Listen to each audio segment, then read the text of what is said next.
Senator, thank you very much for joining us tonight. What is your legal view of the state of the evidence so far? Well, I think it's important to remember that all of this campaign, this military campaign, is unlawful, unconstitutional. Congress has not authorized these actions. There's no imminent threat of invasion or attack from Venezuela. So all of this is unlawful. But if there was an order to deliberately kill these two survivors, that moves unlawful, unconstitutional into the realm of war crimes. And it was interesting watching that press conference with the president in Hegseth, where he appears to read carefully worded language along the lines of the admiral took action to destroy the ship and eliminate the threat. And I think the reason he worded it that way, the reason probably lawyers told him to word it that way, is they want to, I think, try to distinguish, oh, no, they weren't trying to kill the survivors. They were just trying to destroy the boat they were on. That's a very flimsy read, I think, to try to hang their hat on.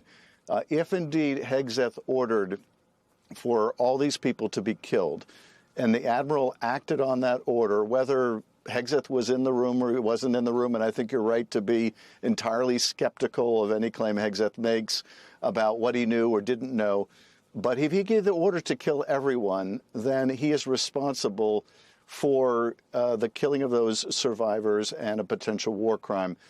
I think the only way we get to the bottom of this is by analyzing the video, audio if it exists, but also having the admiral testify and others who were present testify so that we can hear firsthand what did they see, what did they know, what were the orders, what action did they take.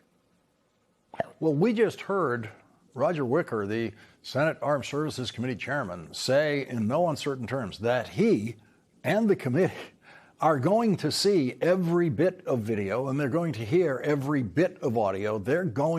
He's determined to get all of that evidence, and he does have the power to do that. He certainly has the power to do it, and I hope that he will. I think he seems very serious about it, and I know Roger. I think he's determined. Will the administration provide it? Will they need to somehow subpoena it? Are they willing to go to the mat to fight the administration for that? Are they going to go beyond privately interviewing the admiral? Will they conduct a public hearing? Will they allow the public to see the video and audio so that it's not described to us by third parties?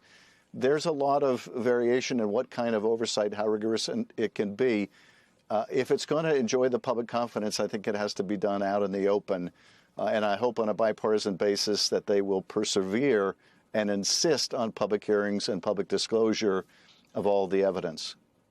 It does seem that we will eventually get there, either through this year's, coming year's hearings in the House and the Senate in investigations, or when the Democrats control at least the House of Representatives, as they are likely to after next year's election, and then you will see unencumbered investigations of this sort of thing.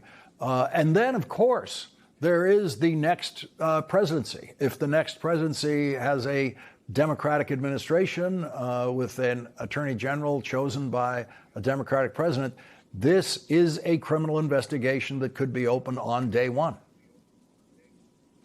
I think all that is very true, and it's part of the reason why Senator Kaine, myself, Rand Paul have introduced resolutions and may introduce yet another to make it clear that Congress is not authorizing these actions. These actions expose our service members to physical harm, but as we made the case the last time we brought up one of these War Powers resolution, it also exposes these service members to legal harm, to legal exposure, and now we see that so graphically with what's taken place. But yes, Lawrence, one way or another, one time or another, we will get to the bottom of this. I am concerned in the near term that the president saying he's closing off or trying to close off airspace above Venezuela, his more leaning into statements that we're going to strike land. This would be, another potential opportunity for Trump to push this issue of a potential war crime off the front and center and bring about a conflict with Venezuela to focus the country's attention on that instead. I'm not saying that's what he will do, but nevertheless, we have seen this president engage in reckless conduct as a way of distracting from his other problems.